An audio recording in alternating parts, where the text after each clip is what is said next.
886 centimeters in feet? First of all, we need to know the value of 1 centimeter in feet.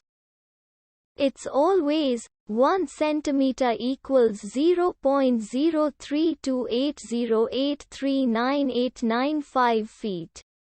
Now we have to multiply 0.03280839895 by 886.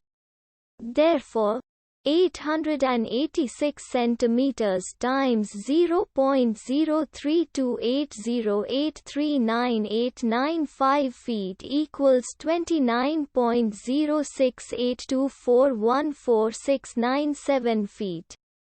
So, in other words, 886 centimeters equals 29.068241469 feet. We hope you have enjoyed this video. Please like and subscribe to our channel for more videos like this.